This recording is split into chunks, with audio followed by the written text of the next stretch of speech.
going on, and welcome back to What Shall We Do Next? I'm Mike, your host, and I hope you guys are having the best day ever. Before I get started, guys, if you are new here, please subscribe if you haven't already done that. We're on the road to 83,000 subscribers. We just hit 82 today, so thank you all so much for that. So hit subscribe and join the fam. And also, guys, go follow me on all my social media. Links are in the description. I have Facebook, Twitter, Instagram, and even Snapchat, so go follow me on all of those. And as you guys know, I recently started a Facebook account, so you can add me on Facebook, and we can be Facebook friends, so go do that. Link is in the description. And finally, be sure to turn on the notification bell right next to the subscribe button. That way you get notified every time I upload a video. Thank you. But once again, I am coming back at you guys with another creepy video, and today we are talking about another scary story. And the scary story is called babysitting. So yeah, guys, I thought today, since it is a story about babysitting, it would be relevant to wear my shirt about a whale. So anyway, the story of babysitting is a short, scary story, which is actually pretty long, about a teenage girl who responds to an ad looking for a live-in nanny. She needs the money, but when she meets the children she is supposed to babysit, they seem a little strange. But enough of the jibber jabber, let's get right over to the story.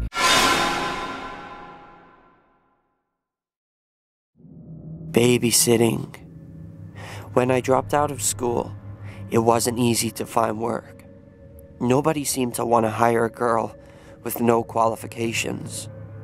I was tired of applying for jobs advertised in the newspapers and on the internet without receiving any replies. One day, I spotted an ad for a job that was not so tempting, but I really needed the money. The ad said they were looking for a live-in babysitter to take care of 3 young children. It said no qualifications necessary. They just require someone young, responsible, and pretty. I called the number, and the phone was answered by a woman with a sweet and friendly voice. When I told her I was calling about the babysitting job, she hired me on the spot. She didn't even want to meet me in person first, but she said that she needed me to start immediately. I was delighted. The next morning, I drove over to the house to meet the family. As soon as I got there, I saw that the house was beautiful, both inside and out. You could tell that the family was wealthy. The woman and her husband greeted me with broad smiles on their faces and introduced me to their children. There were 2 boys and a girl. Sebastian was 6 years old, Damien was 5, and Lenka was 4. The kids seemed to be nice, happy, and friendly. They were always polite, never fought with each other, and never made a mess. All they did was just play alone or read a book. The parents announced that they were going out to dinner and wouldn't be home until late that night. They told me that the children had already been fed, so all I had to do was get them ready for bed. The mother gave me a phone number and told me to call her if there was an emergency. The father told me to make myself at home, and if I was hungry, he said I could take whatever I wanted from the fridge. After the parents left, the children sat down on the sofa to watch TV. They were very quiet and barely said a word. During a commercial, I was feeling a bit hungry, so I went into the kitchen to make myself a snack. As I was rummaging around in the refrigerator, I couldn't help but notice 2 large jars that were stuffed in the back of the fridge. Both of them were wrapped in a plain brown paper and had a rubber band sealing the rim. I wondered what on earth could be in them. My curiosity got the better of me, so I took out one of the jars and peeled back the brown paper wrapped around it and took a little peek. It was full of long strips of fatty meat floating in a murky red liquid. I couldn't tell what kind of meat it was, but it didn't look like pork or beef. Just as I was about to put the jar back where I found it, I heard a noise behind me. It startled me so much that I banged my head on the shelf above me. When I turned around, Sebastian was standing in the doorway, staring at me. "Put that back," he said. "That's not for you." The look in his eyes and the tone of his voice sent chills down my spine. I'm sorry," I muttered. "I was just looking for something to eat." Sebastian didn't reply. He just stood there, staring at me. I placed the jar back in the fridge and shut the door. Sebastian turned around and went back into the living room. I had lost my appetite, so I went and joined the children in the living room, watching cartoons. I was trying not to let my imagination get the better of me. When the cartoons finished and the news came on, there was a story about a teenage girl who had gone missing. The police found her decomposing head in a dumpster. They said they had no idea what happened to the rest of her. I was afraid the grisly news story would upset the children, so I changed the channel and told them it was time for bed. The kids didn't complain. They just walked up the stairs in single file and went straight to their bedroom. I put them in their pajamas, and I got them ready for bed. Then I took them in, kissed them all goodnight, and switched out the lights. When I went back downstairs, I was bored and had absolutely nothing to do, so I decided to watch a movie. I looked through the family's DVD collection, but all they had were cartoons and Disney movies. I wasn't in the mood for any more kid stuff. On the bottom shelf, I spotted some old VHS tapes. One of them had a strange title. It was M Girls. This seemed rather curious, so I decided to take a look at it. I put the videotape in the VCR and pressed play. Then I sat down on the sofa and made myself comfortable while the video started. The first thing I noticed, that it was a home video. The family must have recorded it themselves. The parents and the children were all laughing and playing. It looked like they were having a lot of fun. I was about to turn it off when I happened to notice someone else in the video. It was a girl who looked like she was in her late teens. It seemed like she was the previous babysitter. She looked very familiar. It seemed like I recognized her from somewhere. Perhaps she went to my school. Then it finally hit me. Oh my God, I thought. It was the missing girl from the news report. My hands were shaking. My whole body was trembling. I just wanted to get out of there as fast as possible. I jumped out of my seat, ejected the video, and put it back in its case. Then I remembered the jars in the refrigerator.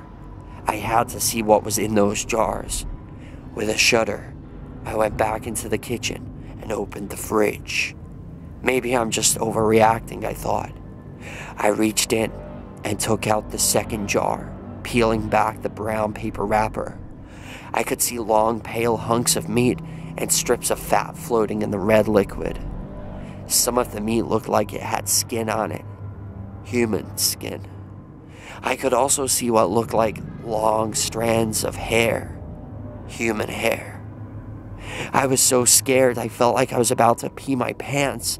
I ripped off the rubber band that was sealing the jar and peered inside. There was an eyeball staring back at me. Horrified, I dropped the jar and smashed it on the kitchen floor. I ran to the living room, put on my jacket, grabbed the video, and I stuffed it in my pocket. When I came out to the hallway, Sebastian was standing at the foot of the stairs. "Where are you going?" he said.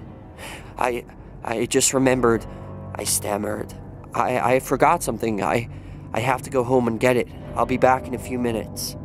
Damien and Lenka came running down the stairs. "You can't go," screeched Damien. "You can't leave us on our own." "I'm calling our parents," shouted Lenka as she picked up the phone and began dialing numbers. Sebastian grabbed a hold of my leg and wouldn't let go. "You have to stay," he squealed. "We're hungry." His grip was extremely tight, but I managed to shake him off and I ran out the front door. As I dashed to my car, I saw the parents pulling into the driveway. I didn't stop for a moment. I just jumped in my car and locked all the doors. The children were on the doorstep screaming and crying. The mother and father got out of the car and came running over. There was an angry look on their faces. "What's wrong?" they shouted. "Where are you going? Come back here." I didn't answer. I just turned the key in the ignition and revved the engine. They started banging on the windows. I floored the accelerator and tore out of there like a bat out of hell and never looked back. I didn't stop until I came to the police station. I told the police officers everything I knew and handed over the video as evidence. The police immediately dispatched 2 patrol cars, but by the time they arrived at the house, the parents and the children were gone. They just took their car and disappeared. The police searched the house and found the jars in the fridge. They also found human flesh and bones in the basement. They did tests and confirmed that these were the remains of that missing girl. They never managed to track down the parents or the children. They're still out there somewhere, probably living under a different name, probably still on the hunt for new victims. If you want my advice, be careful who you're babysitting for.